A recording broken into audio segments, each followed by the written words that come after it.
श्रीराम समर्थ. गोपाल कृष्ण भगवान की जय.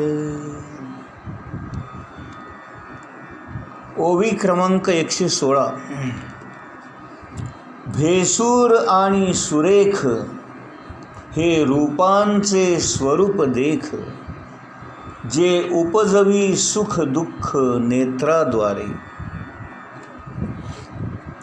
ज्ञानेश्वर महाराज म्हणतात, आपण डोळ्याद्वारे जे काही रूप पाहतो, सौंदर्य पाहतो, ते रूपाचं स्वरूप आपल्याला दाखवतात. रूप एकतर सुंदर असतं, सुरेख असतं, नाहीतर ते भेसूर असतं, पाहवत नाही, कुरूप असतं. आणि म्हणून या ओवीमध्ये ज्ञानेश्वर महाराज म्हणतात, रूप जेव्हा आपण पाहतो नेत्राद्वारे, ते जर सुरेख असेल, सुंदर असेल, सौंदर्य प्रधान असेल, तर आपल्याला सुख प्राप्त होतं. आणि ते जर कुरूप असेल, भेसूर असेल, तर आपल्याला ते पाहवत नाही, नकोसं वाटतं आणि दुःखदायक होतं. त्याच्यानंतरची ओवी आहे 117 क्रमांकाची. सुगंधू आणि दुर्गंधू हा परिमळाचा भेदू, जो घ्राण संगे विषादू तोषु देता. घ्राण म्हणजे नाक. नाकाद्वारे आपण सुगंध किंवा दुर्गंध या दोन्ही प्रकारचा वास घेत असतो. सुगंध आला की आपण त्याला सुवास म्हणतो, आणि दुर्गंध आला की त्याला घाण वास आला असं म्हणतो. हा त्या परिमलाचा म्हणजे वासाचा भेद आहे. आणि नाकामुळे आपण हे वास प्राप्त करतो. आणि सुगंध असेल तर आपल्याला संतोष होतो, आणि दुर्गंध असेल तर आपल्याला विषाद किंवा दुःख प्राप्त होते. पुढच्या ओवीमध्ये ज्ञानेश्वर महाराज म्हणतायत 118 नंबर. तैसाची द्विविध रसू, उपजवी प्रीती त्रासू, म्हणून हा अपभ्रंशू विषय संगू. हा विषय संग जो आहे तो आपल्या मनामध्ये अपभ्रंश निर्माण करतो. अपभ्रंश याचा अर्थ मूळ स्वरूप नाहीसं करणारा, एखाद्या गोष्टीचं मूळ रूप नाहीसं करणारा, त्याला अपभ्रंश म्हणतात. विषयांचा संग हा आपल्या मनामध्ये अपभ्रंश निर्माण करतो, होत्याचं नव्हतं करतो, किंवा जे मूळ स्वरूप आहे ते तसं न दाखवता काहीतरी वेगळंच आपल्याला दाखवतो, आपल्या मनामध्ये भ्रम निर्माण करतो. आणि हा विषय संग जो आहे तो आपल्याला दोन प्रकारे रस निर्माण करतो. एक हवाहवासा वाटणारा, आनंद देणारा, सुख देणारा रस, आणि एक नको नकोसा वाटणारा, त्रासदायक ठरणारा, कष्टदायक ठरणारा, दुःखदायक ठरणारा, असा दुसरा रस. म्हणून इथे ज्ञानेश्वर महाराज म्हणतायत, तैसाची द्विविध रसू, म्हणजे दोन प्रकारचे रस, उपजवी प्रीती त्रासू. त्या रसापासून आपल्याला प्रीती म्हणजे प्रेम तरी निर्माण होतं, आवड निर्माण होते, किंवा त्याचा त्रास वाटतो, कटकट वाटते, नकोसे वाटतात. म्हणून हा अपभ्रंशू विषय संग. आणि हे सगळं कशामुळं होतं तर विषयाच्या संगामुळं होतं. आणि त्याच्यामुळे आपल्या मनामध्ये अपभ्रंश निर्माण होतो. ज्ञानेश्वर महाराज म्हणतात की आपल्या आतमध्ये असणारा आत्मा परमात्मा हा मुळात सच्चिदानंद स्वरूप आहे, पण अपभ्रंश निर्माण झाल्यामुळे तो आपल्याला आनंद देतो आहे हेच आपण विसरून जातो आणि दृश्य जगापासून, वस्तूंपासून, पदार्थांपासून, माणसांपासून, इतरांच्या वागण्या बोलण्यातून, इतरांच्या आचरणातून आपल्याला आनंद होईल असं आपण समजतो, पण मुळातच आपल्या आतमध्ये असणारा परमात्मा परमेश्वर हा सच्चिदानंद स्वरूप आहे आणि त्या मुळातल्या सच्चिदानंद स्वरूपाचा अपभ्रंश झाल्यामुळे तो आपल्याला सुख देतो हीच गोष्ट आपण विसरून जातो आणि बाह्य जगापासून, बाह्य गोष्टींपासून, बाह्य वस्तूंपासून, पैशापासून, माणसांपासून, पदार्थांपासून, कपड्यापासून, हिंडण्या फिरण्यातून, प्रवास करण्यातून आपल्याला सुख मिळेल असा भ्रम निर्माण होतो आणि हाच अपभ्रंश आपल्या मनामध्ये निर्माण होतो असं ज्ञानेश्वर महाराजांना सांगतायत.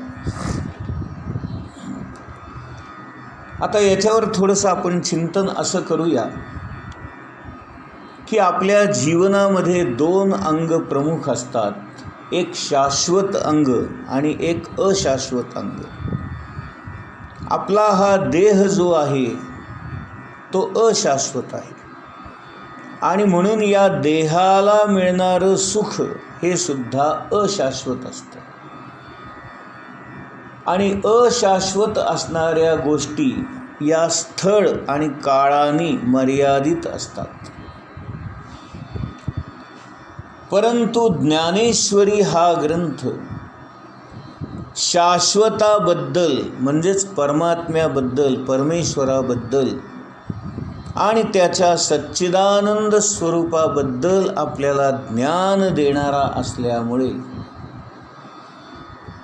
हा ग्रंथ जो आहे तो शाश्वताबद्दल सांगणारा असल्यामुळे शाश्वतच राहणार आहे आणि म्हणूनच केवळ आज ज्ञानेश्वर महाराज जाऊन 700-800 वर्ष जरी झाली तरीही ज्ञानेश्वरी आजही तितकीच लोकप्रिय आहे.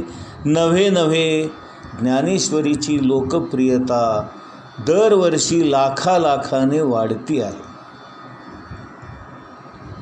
आज लाखो लोक ज्ञानेश्वरी वाचतात,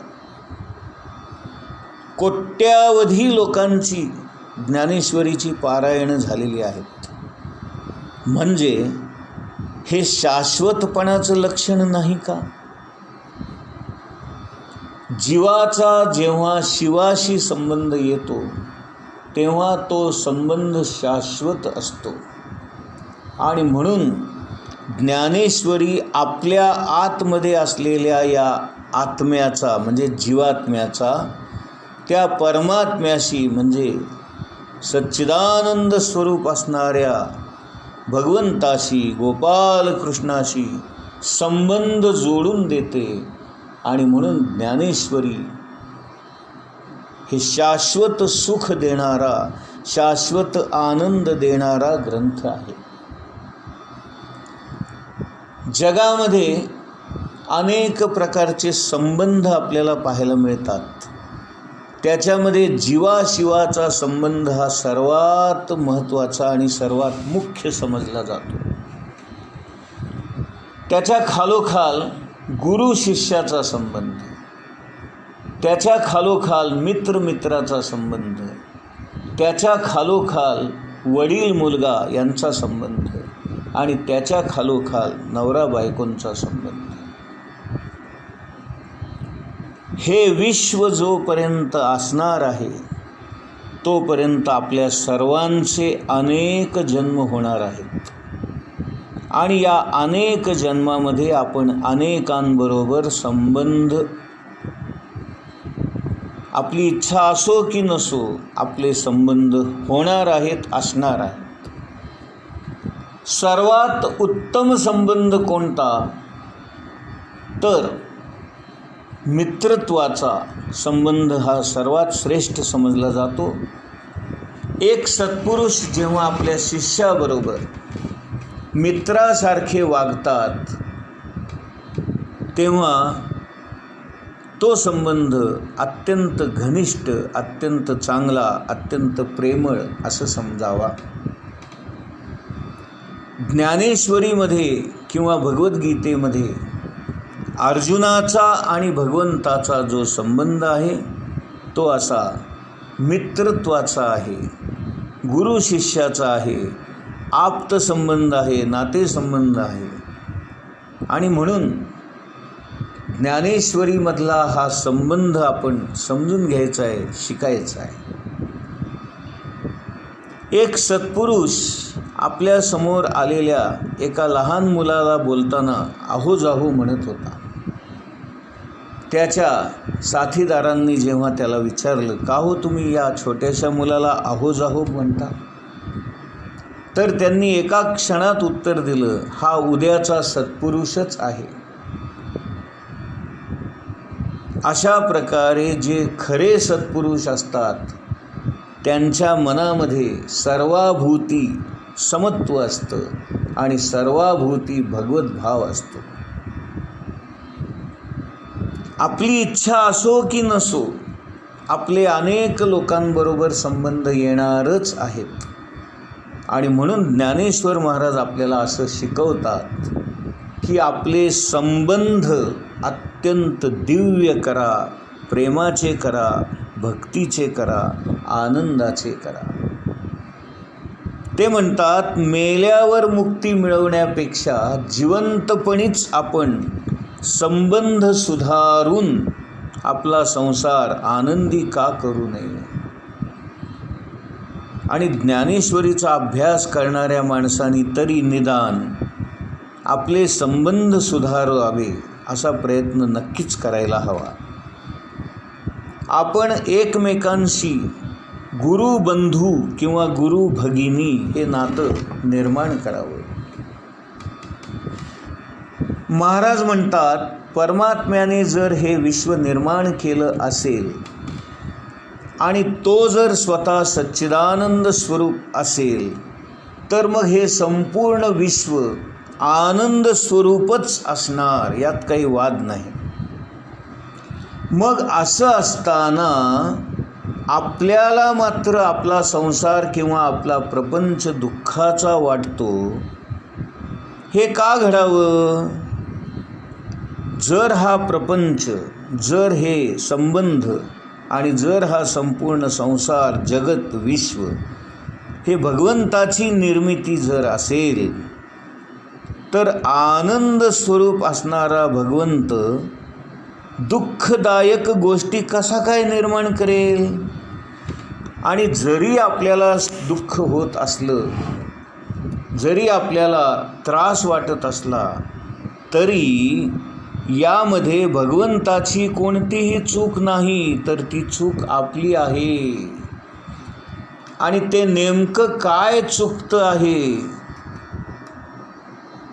सच्चिदानंद स्वरूप असणाऱ्या भगवंतानी हे विश्व निर्माण करून सुद्धा या जगापासून, या विश्वापासून, या माणसांपासून जर आपल्याला दुःख मिळत असेल तर आपलं नेमकं काय चुकतं आहे हे ज्ञानेश्वरी आपल्याला समजून सांगणार आहे. आणि याच्यासाठीच आपण ज्ञानेश्वरीचा अभ्यास करायचा आहे.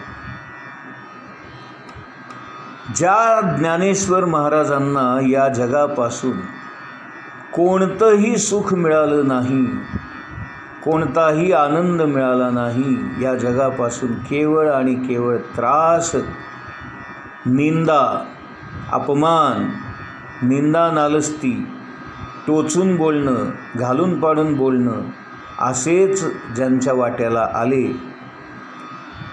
आणि कुठल्याच प्रकारचं सुख वाट्याला न येऊन सुद्धा ज्ञानेश्वर महाराजांसारखा पराकोटीचा संत, सज्जन, सत्पुरुष, साधू वृत्तीचा पुरुष या जगाकडे बघून काय म्हणतो की तिन्ही लोक मी आनंदाने भरून टाकेन. म्हणजे लक्षात घ्या, त्यांच्या वाट्याला इतका छळ होऊन सुद्धा, त्यांच्या वाट्याला इतकं दुःख होऊन सुद्धा, त्यांना इतकी निंदा नालस्ती अपमान सहन करावा लागला असून सुद्धा याच सर्व लोकांबद्दल ते अत्यंत प्रेम आणि करुणा मनामध्ये बाळगतात आणि या लोकांचं कल्याण कसं होईल, या लोकांची प्रगती कशी होईल, या लोकांच्या जीवनाचं सार्थक कसं होईल आणि या सर्वांना मी आनंदाने कसा भरून टाकीन, असाच विचार ज्ञानेश्वर महाराज करतात. आणि नुसता विचार करतात असं नसून ज्ञानेश्वरीसारखा अफाट ज्ञानाने भरलेला, ज्ञानाचा महासागर असणारा ग्रंथ निर्माण करतात आणि लोकांना या आनंदामध्ये डुंबून टाकतात. या अवस्थेपर्यंत त्यांना घेऊन जाणारा कोण असेल तर त्यांचा गुरु असणारा, त्यांचा वडील बंधू असणारा संत निवृत्तीनाथ. आणि म्हणून ज्ञानेश्वरीच्या अभ्यासाने आपल्याही जीवनामध्ये आनंद निर्माण झाला पाहिजे. सुख कसं प्राप्त करून घ्यावं, आनंद कसा मिळवावा हे ज्ञानेश्वरीतून आपल्याला शिकायचं आहे. गोपाल कृष्ण भगवान की जय.